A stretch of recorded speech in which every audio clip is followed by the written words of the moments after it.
Hola, ¿cómo estás? Soy Enrique Retamales, el conductor de este podcast relacionado a padres e hijos de nuestro canal Cuero y Sentimiento. Y te quiero invitar a un viaje de reflexión sobre la paternidad. Te quiero prometer algo sí. Si escuchas este podcast cada semana, saldrás con herramientas claves para ser un mejor padre y un mejor hijo. Tendrás nuevas perspectivas y podrás nutrir una relación más sana y valiosa con tu hijo o con tu propio padre, la verdad. Aprenderás a conocerte y verás en ti que sí eres capaz de crecer y mejorar. Hoy iniciamos ese viaje, un viaje por el tiempo, por las memorias y por los cambios en la figura del padre. No hablaremos del padre idealizado ni del héroe distante, sino del hombre como tú, como yo, de carne y hueso. Quiero que juntos nos preguntemos cómo eran los padres de antes, cómo somos los padres hoy. ¿Qué queda de aquellas viejas formas? ¿Qué duele todavía? ¿Y qué está cambiando? Así que, bienvenido. Este es el primer episodio titulado Del padre autoritario al padre compañero. Y como siempre, recordemos que la piel guarda historia y en Cuero y Sentimiento creemos que las piezas cuentan historias. Y esas historias permanecen en el tiempo. Soy Enrique Retamales y te digo, bienvenido.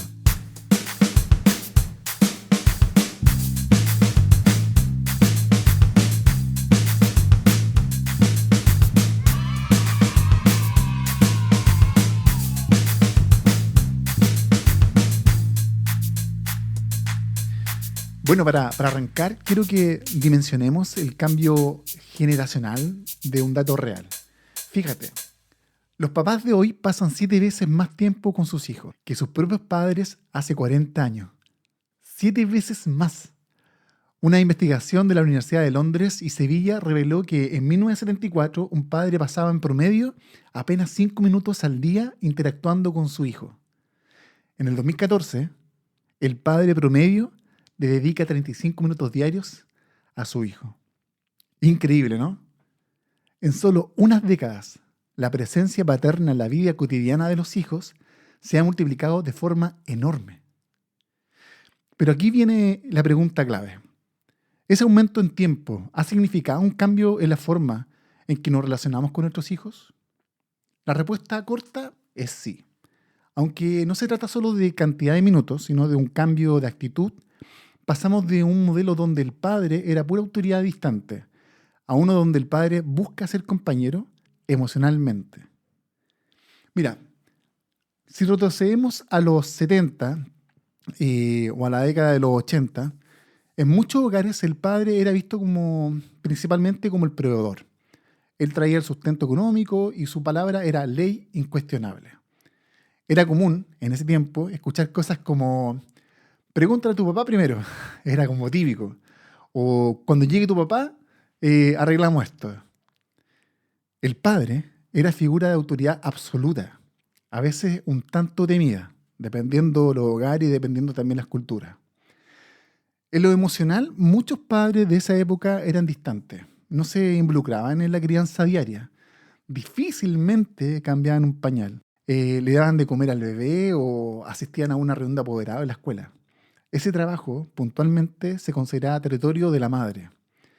El efecto del padre a sus hijos solía ser implícito, más supuesto que expresado. ¿Cuántos de nuestros abuelos, incluso padres, nos dijeron abiertamente te quiero o nos dieron un abrazo espontáneo? El cariño estaba, no me cabe ninguna duda, pero se mostraba quizá con la disciplina o con un cumplir el rol económico, no con ternura abierta, diría yo. Te confieso algo personal. Yo crecí con un padre a la antigua, pero criado en la creencia de que ser padre era sinónimo de ser estricto. En casa de mis papás, la voz de él imponía respeto y quizás tampoco de mío. Recuerdo que mis amigos igual me decían, oye, tu papá qué ogro. Y nada, de ir a buscarme llegaban como hasta el timbre y de ahí salía nomás y no íbamos al lugar donde íbamos. Pero más allá de eso de pasar y instalar conversa con él, para nada. Recuerdo que sí él decía, porque lo digo yo, ahí terminaba la discusión. Y aunque le agradezco tantas cosas, también recuerdo lo difícil que era para mí acercarme a contarle mis problemas de adolescente. O sea, simplemente no se usaba hablar de esas cosas con el papá. No sé si te es una familiar a ti, pero muchos de nosotros llevábamos esas huellas. Padres que amaban, pero amaban desde la corrección y la exigencia, más que desde la cercanía emocional. El psicólogo Erich Fromm, y lo quiero leer tal cual como aparece, decía que el amor paterno es condicional, que su principio suele ser: te amo porque llenas mis aspiraciones, porque cumples con tu deber, porque eres como yo. Ah, esa frase es fuerte, muy fuerte. Y significa que en aquellos días muchos padres concebían el amor como algo que había que ganarse portándose bien, obedeciendo, siendo el hijo ideal que ellos esperaban. Si te portabas mal y eras desobediente, sentías que podías perder incluso hasta su cariño o su respeto. Así de poderoso y a la vez de frágil era el vínculo que tenías con tu papá.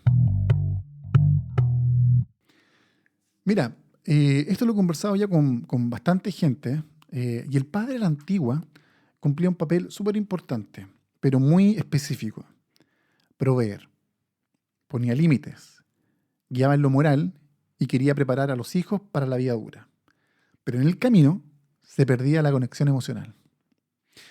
El respeto muchas veces se basaba en el miedo más que en el amor. Y ojo, no juzgo con dureza, porque nuestros padres y abuelos eran productos de su tiempo. A ellos los criaron con la idea de que la disciplina estricta era la forma de forjar el carácter. O sea, cacha estas frases como se decían, por lo menos en ese tiempo. La letra con sangre entra.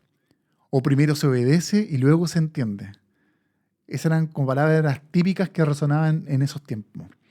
De hecho, yo recuerdo mucho una historia de mi papá que siempre contaba, en la que mi abuelo escupía al piso de tierra de su casa, y antes de que el escupo se secara en el piso, todos sus hermanos, que eran 10 hermanos, tenían que estar sentados en la mesa. O sea, los niveles de disciplina eran de otro tipo. Ahora bien, ¿qué pasó con ese modelo que comenzó a cambiar? A partir de los 80 en adelante, varias cosas comenzaron a moverse de forma diferente a lo tradicional. Por un lado, los movimientos feministas y sociales impulsaron a que las mujeres salieran a estudiar, trabajar, a tener más independencia. Esto hizo que muchos hombres tuvieran que participar más en la casa y con los hijos, porque la mamá ya no estaba 24/7 disponible en el hogar como antes. No sé si ustedes se acuerdan de esa imagen clásica, del papá sentado leyendo el diario, mientras la mamá lo daba todo por la casa. Bueno, eso es parte de lo que ya hoy en día está obsoleto, pero ha sido poco a poco. Por otro lado, la psicología infantil evolutiva empezó también a difundir nuevos hallazgos. Por ejemplo, expertos como John Bowlby, que voy a leerlo tal cual como sale acá, el padre de la teoría del apego, demostraron la importancia de que el niño tenga un vínculo afectivo seguro, no solo con la madre, sino con al menos una figura de apego estable. Bowlby advirtió y dijo: la confianza en la figura de apego es la base de una personalidad estable y segura. Tradicionalmente se asumía que esa figura de apego debía ser de la madre, pero con el tiempo entendimos que el padre también puede y debe ser parte de ese apego seguro. Un bebé o un niño pequeño necesita sentir que su papá también está ahí cuando tiene miedo, cuando se cae y cuando necesita consuelo. Además, la cultura empezó a cuestionar el modelo autoritario en general. De hecho, piensa que en los años 90 y 2000 hubo una explosión de información por la tele, libros, incluso el internet, mostrando otros estilos de crianza. Vimos series, películas con padres más cercanos, más torpes, porque así también se mostraban, y cariñosos quizá. No sé si recuerdan esa película de Robbie Williams, en donde era, creo que, papá por siempre. Se disfrazaba de niñera para estar con sus hijos más cerca. La sociedad, en muchas partes del mundo, fue rechazando la idea de que el papá debe ser una especie de sargento inflexible. Incluso en nuestras tierras latinoamericanas, donde el machismo ha sido pero fuertísimo, se empezó a valorar el padre cariñoso y no solo el padre autoritario. Otro factor clave es el aumento de los divorcios y las separaciones. Aunque suene triste, en las últimas décadas muchas familias se separaron y los padres tuvieron que asumir solos a veces el cuidado de los hijos o aprender a ser papás en sus días de custodia compartida. Ya no era opción delegar en la mamá, porque la mamá ya no estaba en el mismo hogar todos los días. Esto obligó a muchos hombres a desarrollar habilidades de crianza que sus propios padres nunca ejercieron, desde preparar una colación o merienda, como le dicen en otros países, hasta hablar de emociones y sentimientos con sus hijos. Todos estos cambios fueron empujando una transformación silenciosa pero radical, la del padre que deja de ser solo una figura rígida para convertirse en un participante activo y emocional en la vida de sus hijos. Y así, poco a poco, pasamos del padre autoritario al padre compañero. Entonces, ¿qué significa realmente ser un padre compañero hoy? No estamos hablando de un papá permisivo que deja hacer cualquier cosa, ni de intentar ser el mejor amigo adolescente de tu hijo sin orientar y corregir. Ser compañero no es renunciar a la paternidad. Al contrario, es vivirla de forma más completa. Un padre compañero es presente emocionalmente. Es ese papá que se atreve a decir te quiero y a dar un abrazo, cosa que quizás su propio padre nunca hizo con él. Es el padre que escucha, que se sienta al borde de la cama de su hijo adolescente y le pregunta cómo te fue en tu día. Aunque tu hijo no te pesque o no te tome en cuenta, un padre compañero acompaña. Anota eso, por favor. Un padre compañero acompaña. Está al lado de su hijo, en las buenas y en las malas. Comparte tiempo de calidad.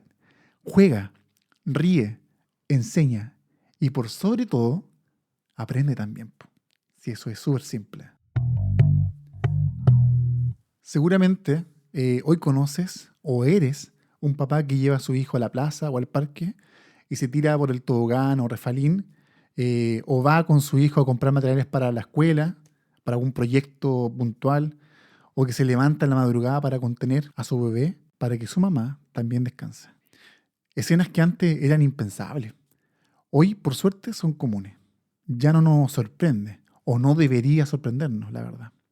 Ver a un papá cambiando pañales, cocinando el almuerzo, o tomándose el día de permiso, o pidiendo un día administrativo, o de vacación incluso en el trabajo, porque su niño está enfermo.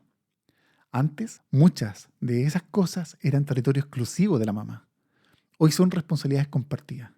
Y repito, y escucha bien papá e hijo, hoy son responsabilidades absolutamente compartidas. El padre compañero habla y escucha. Y también se equivoca y lo reconoce. Esto es importantísimo. Parte de ser un buen compañero de ruta para tus hijos es mostrarle también que eres humano. Antes que un padre pidiera disculpas a un hijo, era casi tabú. O sea, antes para mí era común escuchar decir a mi papá en su argumento de pedir perdón después de un manotazo, hijo, pegarte me dolió más a mí que a ti. Ahora sabemos que pedir perdón, cuando uno se equivoca, no te quita autoridad. Al contrario, te ganas el respeto auténtico de tu hijo. Quizás te preguntas, como muchos papás de nuestra generación, ¿y la disciplina qué?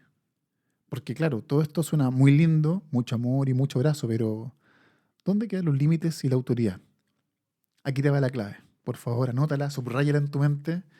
Un padre compañero, en el concepto de compañero del que estamos hablando, no pierde la autoridad. Simplemente la construye de manera diferente. La autoridad ya no viene del grito o del golpe en la mesa, sino del vínculo y el ejemplo. Cuando un hijo te respeta porque sabe que estás de su lado, no porque tenga miedo, esa autoridad es más sólida y sana. Podemos poner límites desde el amor, decir, esto no se hace, con firmeza, pero sin necesidad de transmitir miedo. En palabras de un experto, el padre actual no pierde autoridad, pero la construye desde la conexión, no desde el miedo. Fíjate que el psicólogo Erich Fromm, a quien ya citamos antes, ya lo intuía hace décadas. Él dijo, el amor paterno debe regirse por principios y expectativas. Debe ser paciente y tolerante, no amenazador ni autoritario. Eso lo dijo Fromm en los años 50, soñando en un padre más comprensivo. ¿Cuánto nos ha costado aproximadamente esta idea? Pero poco a poco, muchos padres lo están logrando. Ser firmes, pero sin ser crueles. Guiar sin aplastar. Ser un padre compañero también implica algo que a muchos hombres nos criaron para evitar. Mostrar vulnerabilidad. Abrir el corazón. Parece incluso hasta medio paradójico, pero un buen padre no es el más rudo ni el más estoico, como se dice, sino el que se atreve a sentir junto a sus hijos. Decir, no sé cuando no sabes.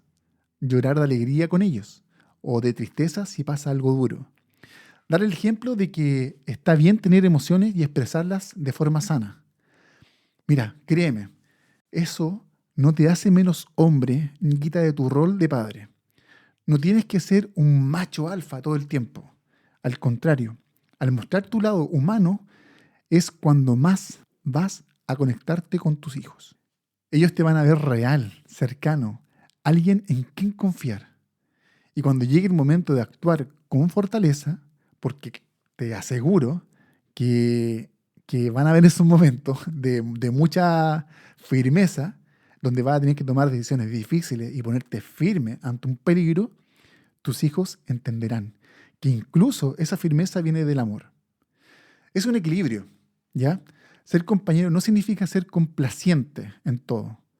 Significa que incluso cuando dices no, tu hijo sabe que lo haces porque lo amas y quieres lo mejor para él. Ahora, ojo, no nos engañemos. Ese cambio de chip o siempre fácil, muchos de nosotros, hombres de 30, 40, 50 años, cargamos con la crianza que recibimos, la verdad. Si a ti nunca te enseñaron a hablar de emociones, es natural que al principio te cueste hacerlo con tus hijos. Quizás internamente sientas ese conflicto. ¿Estoy siendo demasiado blando? ¿Me van a respetar mis hijos si me muestro cariñoso? Son dudas normales cuando rompemos el molde. A veces también falta apoyo. No todos tus amigos o hermanos varones están en la misma sintonía que tú. Puede que incluso recibas burlas o comentarios del tipo, uy, el papá Barney o el papá cariñosito, como tan pegado a sus hijos, como tan mamón, no sé. Pero ¿sabes algo? Esa mentalidad antigua se está quedando atrás. Y quienes la critican, en el fondo quizás desearon tener un papá cercano y no la tuvieron. Atención, esto por favor grábalo. No estás solo en este camino. Cada vez hay más papás aprendiendo a ser papás diferentes, más presentes. Y aquí también hablo a los hijos adultos que nos escuchan. Tal vez tú, que eres hijo, sientes que tu papá sigue siendo frío o autoritario contigo. Aunque ya seas grande incluso, es sumamente complicado. Flaco, entiende, él viene de otra generación. Probablemente nadie le mostró cómo ser cercano. A veces los hijos podemos dar el primer paso para derribar esa barrera. ¿Por qué no invitar a tu papá a tomar un café y le preguntas cosas de su vida, no de tu vida? Interesarte por conocerlo, no solo como padre, sino como persona. Quizás descubras que tras esa coraza hay ganas de acercarse, pero no sabe cómo. Así que intenta decirle algo que quizás nunca le has dicho. Papá, te agradezco por, o incluso te quiero. Puede que al principio se quede con cara de palo, como decimos acá en Chile, sin saber responder. Les pasa a muchos papás duro, la verdad. Pero te aseguro, como papá, te aseguro que por dentro eso le llega. Nunca es tarde para empezar y tener una relación más genuina con tu papá. Y si eres padre e hijo a la vez, muchos estamos en esa posición con nuestros hijos pequeños y a la vez con un padre anciano, estás en medio de dos generaciones y puedes ser puente. Anota esto, por favor, también. Aprende de los errores de tu padre para ser mejor papá con tus hijos. Y a la vez, quizás ayudas a tus padres a ablandarse y a ser un mejor abuelo. Antes de cerrar, quiero recordar algo sumamente importante. Y por favor, grábatelo en la cabeza. No existen los padres perfectos, ni antes ni ahora, ¿vale? Si en ese camino de ser un padre más compañero cometes errores, que lo vas a cometer seguro, no te desanimes. Lo decía el pediatra y psicoanalista Donald Winnicott. Es suficiente con ser un padre. Eso implica amar y cuidar. Equivocarse a veces, pero estar dispuesto a rectificar y seguir ahí. Tus hijos no necesitan un superhéroe infalible. Te necesitan a ti, presente, auténtico y amoroso. Un papá que aprende sobre la marcha, que a ratos duda, pero que siempre, siempre, siempre está. Hemos recorrido un largo camino del padre del ayer al padre de hoy. De aquel papá autoritario que imponía distancia al padre compañero que busca cercanía sin perder dirección. Este cambio recién comienza en la historia. Somos una generación de transición, aprendiendo y reescribiendo las reglas. Seguramente habrá tropiezos, retrocesos y días difíciles, pero vale la pena. Cada paso que damos hacia una paternidad más humana. Vale la pena. Quiero dejarte con una cita poderosa para reflexionar. La dijo el psiquiatra Carl Jung y a mí personalmente me llega al alma cada vez que la leo. Dice así: la mayor carga que un niño debe soportar es la vida no vivida de sus padres. Piensa en eso, la vida no vivida de sus padres. Para mí significa que, como padres, no podemos pretender que nuestros hijos carguen con nuestras frustraciones o con aquello que no pudimos ser. No repitamos ese ciclo. Vivamos nuestra vida plenamente. Sanemos nuestras heridas para liberar a nuestros hijos de tener que sanar lo nuestro. Dejemos que ellos escriban su propia historia, acompañándolos, pero no atándolos. Con esa reflexión cerramos hoy. Gracias por escuchar este primer episodio del Padre Autoritario al Padre Compañero. Espero de corazón que te haya dejado pensando, que te inspire a actuar, a conversar con tu familia, a probar algo nuevo en tu forma de ser papá o de ser hijo. Soy Enrique Retamales y esto es Relaciones Padre e Hijo, de nuestro canal Cuero y Sentimiento. Te espero en el próximo capítulo. Hasta la próxima y recuerda. Estás haciendo lo mejor que puedes y ese ya es un gran paso. Un abrazo. Nos vemos la próxima semana.